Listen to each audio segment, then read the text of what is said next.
Ram na fam kim nuya hin ala fam kim hey no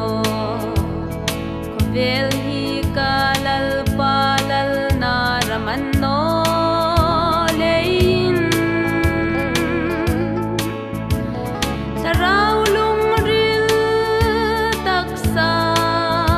sandam na ei chang mek hi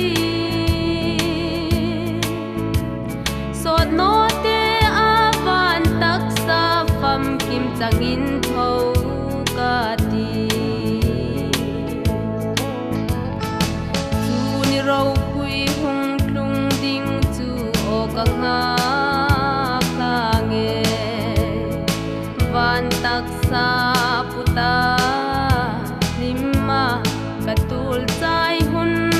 ding Ngakla takin sunni tin nin tir vong vong lang khom Kataksa nui in mol hin o amidang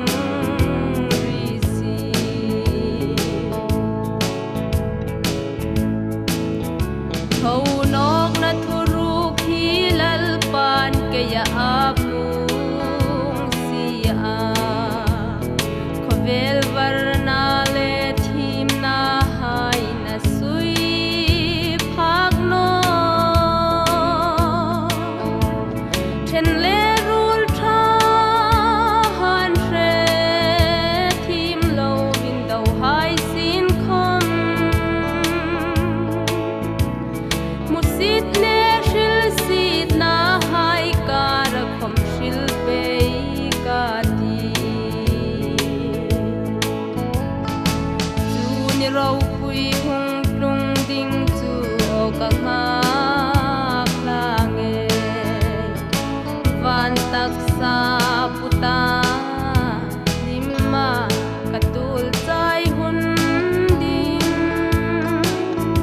Ngakla takin sunni tin nin tir vong vong lang khom Kataksa nui in mol hin o amidang risi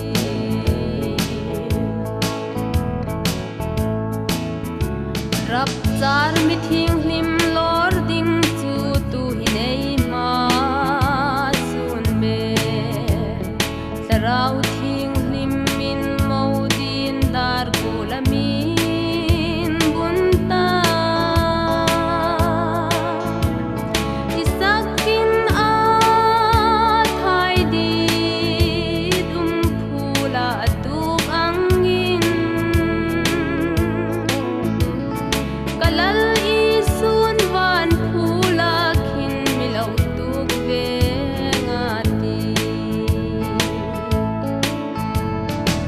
Chu ni rau pui hung tlung ding chu o ka nga kla nge Van taksa puta limma katul chai hun ding Ngakla takin sunni tin nin tir vong vong lang khom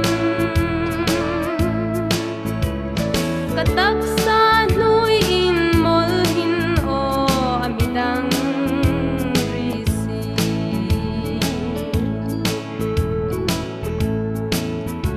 Isa le thi sen hin pa thin ram chlu thei no ni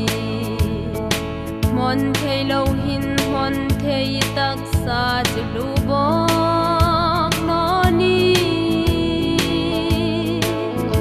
Van taksa ro pui na